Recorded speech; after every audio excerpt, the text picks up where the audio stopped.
Hi everyone, my name is Anna Nesterenko. I'm an artist based in London and I'm recording this on the 7th of March 2025 on a nice sunny day. I'm originally from Ukraine. I grew up there and then I lived in the Netherlands, Norway, and moved to London 5 years ago. My grandfather was an artist, quite well known in our region. He passed away when I was small, so I don't really remember him, but I grew up surrounded by his paintings and art history books collection, so no one in my family was really surprised when I started painting from early age. And I studied at the art school back in Ukraine, where I was taught the basics of drawing and painting, which is, of course, was very useful.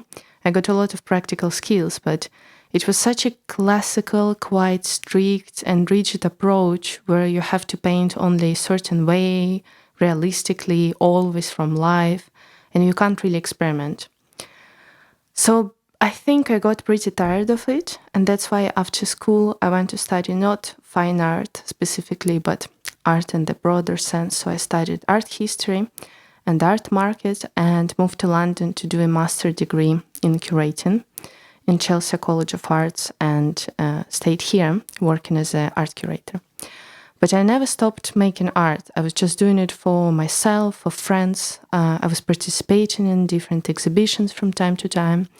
But I wanted to make it more professional. And I always wanted to study fine art here in the UK, where the approach is very different from how I was taught at home. It's more experimental and free. So now I'm studying in a fine art program in London Art Academy. But the way I was taught before still influences the way I create art now, because sometimes I have to literally fight these boundaries in my head about what is the correct or incorrect way to paint. For example, my teachers from my art school would be shocked that I use a photo reference because it was completely forbidden. It was considered to be not a real art.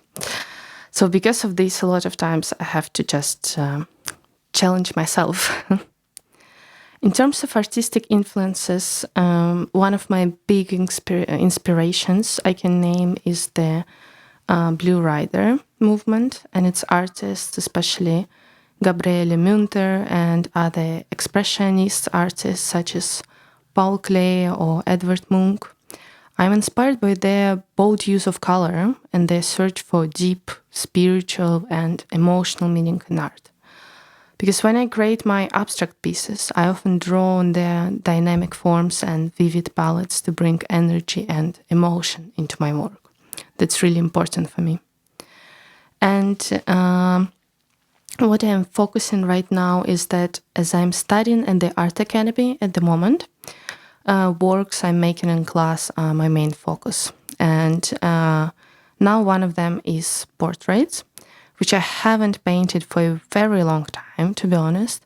And I decided to give it a try again as part of one of the courses I'm doing and found out that I'm actually enjoying this very much. I'm interested in working with the human face and figure because through all my art, I'm interested in the emotions that the works can vary. The emotions they cause in, and few things convey emotions as much as the human face. So I plan to develop this more in the near future. And one of the biggest challenges of being the artist for me personally is settling on one thing. Because I have quite a broad artistic interest, I want to try everything all the time. For example, I know artists who paint only flowers or they focus only on abstractions, only one theme, and honestly, I envy them very much because I know how important it is for an artist to define their style clearly and choose one movement or one theme in which they move forward. But so far, I haven't been able to decide. So I continue to experiment with themes and techniques before I find something I can settle on. And the advice I would give to my younger self, don't postpone anything. If you want to try something out, experiment, and you have the opportunity, go for it. Like, I'm very glad that I'm studying fine art again now because I was postponing it already for so long. Did I try any unconventional mediums or techniques? I mean, something unconventional for me was acoustic or wax painting I tried recently. It turned out that it wasn't really for me, but it was still cool to try. Also, spray painting. I never did it on the canvas before, and I fell in love with it, as well as photo transfer. And I like doing artworks where I combine both of them on the canvas. If I listen to the music or any type of background noise while I work, or I prefer complete silence. I usually listen to podcasts about anything really, but mostly about art. My favorite is Talk Art with Russell Tovey and Robert Diamond, where they invite different artists and curators. I can definitely recommend it to anyone interested in art. What's the best reaction someone had to my artwork? I have participated in several Ukrainian charity exhibitions, and especially for them, I made an artwork, Journey to the Inner Child, inspired by my childhood visits to my grandmother in the village in Ukraine. And exhibitions, I really like to talk about this work.